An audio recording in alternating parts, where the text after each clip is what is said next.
Hello everyone, I hope आप सब ठीक होंगे। तो इस वीडियो में मैं आपको एक बहुत ही इम्पोर्टेंट टॉपिक के बारे में समझाने वाला हूँ, जो कि है रिस्क मैनेजमेंट। तो अक्सर हम as a trader, retail trader, हम क्या गलती करते हैं कि हमें ये जो ट्रेडिंग है इसको mostly trader as a gambling trade करते हैं। वो ये सोचते हैं कि रातों रात इसमें हम अमीर बन जाएंगे एक अच्छा खासा अमाउंट लगा के। तो उससे क्या है कि सारी प्रॉब्लम्स दूर हो जाएंगी, बट असल रियलिटी में ऐसा नहीं होता है। देखिए, सक्सेस में टाइम लगता है, चाहे वो कोई भी काम हो। ठीक है, तो ट्रेडिंग में भी ऐसा ही है। इसमें ऐसा नहीं है कि आप एक पैसा लगाएंगे तो एकदम से आप अमीर बन जाएंगे। वो लक वाली बात अलग होती है, बट 99% केसेस में ऐसा नहीं होता है। ठीक है, तो हमको रिस्क मैनेजमेंट आना चाहिए अगर हमको इस गेम में प्रॉफिटेबल रहना है। तो आज मैं आपको इसी के बारे में अच्छे से समझाऊंगा।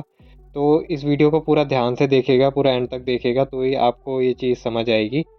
तो चलिए स्टार्ट करते हैं। ये मैंने कुछ रूल्स तैयार करे हैं। अगर आप इनको समझ जाएंगे और इसको मैनेज करना सीख लेंगे तो आपको प्रॉफिटेबल बनने से कोई नहीं रोक सकता। तो चलिए स्टार्ट करते हैं। रूल नंबर 1 मैं आपको समझा देता हूँ। रूल नंबर 1 ये कहता है कि हमें एटलीस्ट जो भी हमारा कैपिटल है उसका 1 to 2% ही पर ट्रेड पे हमें रिस्क लेना चाहिए। फॉर एग्जांपल, जैसे मान के चलिए हमारे पास 1 लाख का कैपिटल है। अब 1 लाख के कैपिटल का अगर हम 1% रिस्क निकालें या 2% रिस्क निकालें तो 1000 2000 के अराउंड ये पड़ेगा।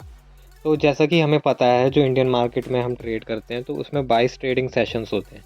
ठीक है, 22 में से आप अगर 10 भी ट्रेड अगर आपके गलत गए, ठीक है, तो भी आपका अकाउंट जो है वो सेफ रहेगा।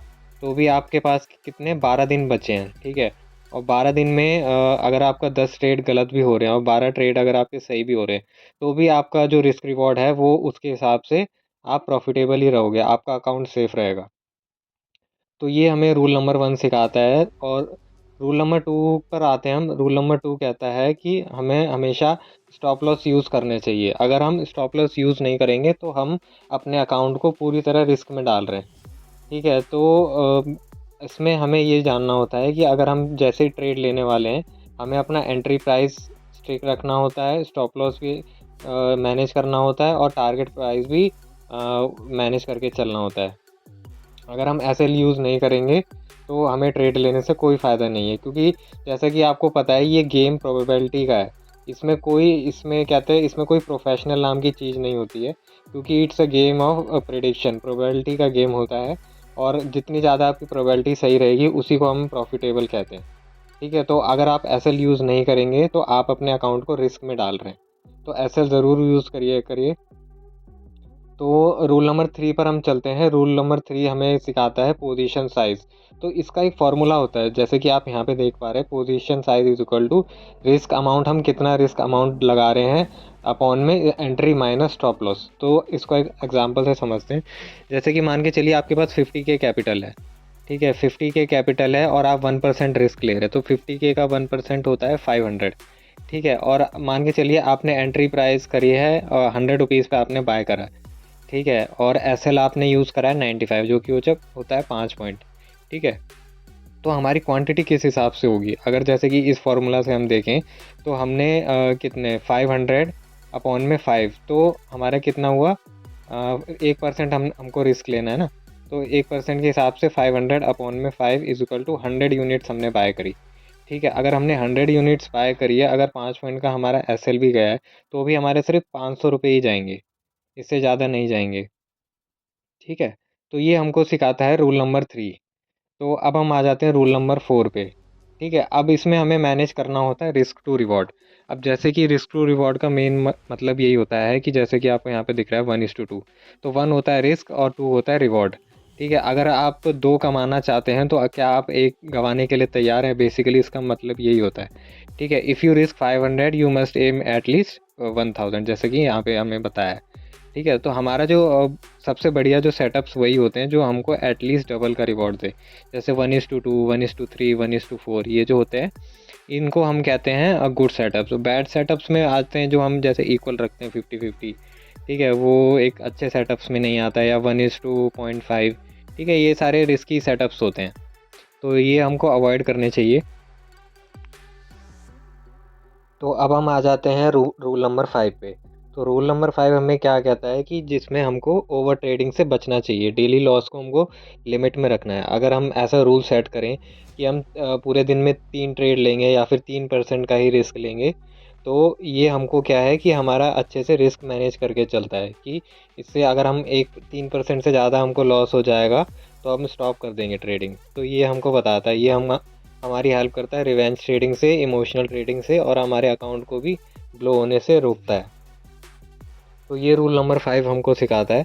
तो रूल नंबर 6 पे आ जाते हैं। रूल नंबर 6 जो हमको कहता है कि हमको कभी भी अपना जो लॉट साइज़ है वो इंक्रीज़ नहीं करना चाहिए लॉस के बाद। जैसे कुछ लोग करते हैं, मैंने देखा है, वो रिवेंज ट्रेडिंग करते हैं। जैसे वो पहले तो एंट्री लेते हैं एक लॉट से, ठीक है, फिर जैसे उनको लॉस हो जाता है तो फिर वो कोशिश करते हैं कि अब हम ज़्यादा क्वांटिटी से एंटर करते हैं, जिससे कम पॉइंट मिलेंगे तो हम जल्दी प्रॉफिटेबल आ जाएंगे और एग्ज़िट कर देंगे। बट असल में ऐसा नहीं होता है। ट्रेडिंग, जैसा कि मैंने आपको समझाया है, ट्रेडिंग एक प्रोबेबिलिटी का गेम होता है। इसमें हमको ये देखना होता है कि हम एक गँवाने के लिए और कितना लेने के लिए तैयार हैं। अगर हमको ₹2 कमाने हैं तो क्या हम ₹1 गँवाने के लिए तैयार हैं?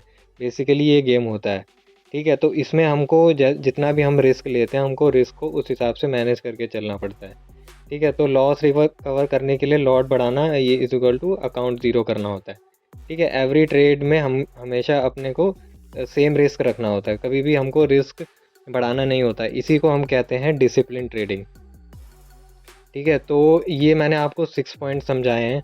अगर आप ये 6 पॉइंट को अच्छे से समझ लेते हैं, इसको अप्लाई करेंगे, तो मैं ये आपको गारंटी से कह सकता हूँ कि आपका जो है अपने लॉस लिमिट में रहेंगे और आप धीरे-धीरे प्रॉफ़िटेबल बनने लगोगे, ठीक है? देखो, इस जैसा कि मैंने आपको बताया कि जितने भी आप मेरे प्रीवियस कंटेंट देखोगे, उसमें मैंने काफ़ी नॉलेज शेयर करी है सेटअप से रिलेटेड और स्ट्रैटेजी से रिलेटेड। तो अगर आप वो वीडियोज़ भी अच्छे से देखते हैं और फिर उसके हिसाब से अपने ये रिस्क मैनेजमेंट वाली स्ट्रैटेजी अप्लाई करते हैं, तो आपको प्रॉफ़िटेबल बनने से कोई नहीं रोक सकता।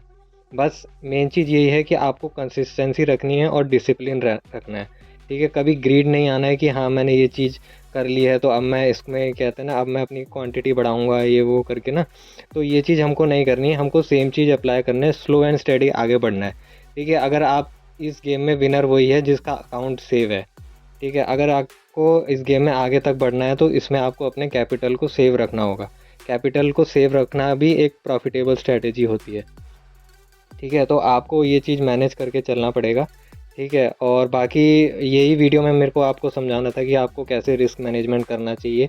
अगर आप रिस्क मैनेजमेंट स्ट्रैटेजी भी अप्लाई करते हो ना, तो भी आप प्रॉफ़िटेबल रहोगे। आपको किसी उसकी, क्या कहते हैं, किसी और चीज़ की ज़रूरत नहीं पड़ेगी। आप सिर्फ़ इस चीज़ को अप्लाई करो, रिस्क मैनेजमेंट वाली स्ट्रैटेजी को, और आप देखना कि आप कैसे धीरे-धीरे प्रॉफ़िटेबल बनने लगोगे।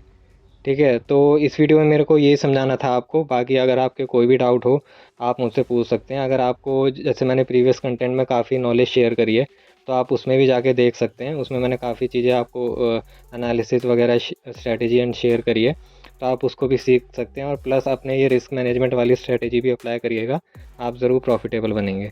आई होप आपको वीडियो अच्छी लगी हो। वीडियो अच्छी लगी हो तो लाइक, शेयर एंड सब्सक्राइब ज़रूर कर दीजिएगा, और चैनल को ज़रूर सब्सक्राइब कर दीजिएगा, इससे मुझे मोटिवेशन मिलेगा। और आपके कोई भी डाउट हो, आप मेरे से कमेंट सेक्शन में पूछ सकते हैं। Thank you guys for watching. मिलते हैं नेक्स्ट वीडियो में। बाय।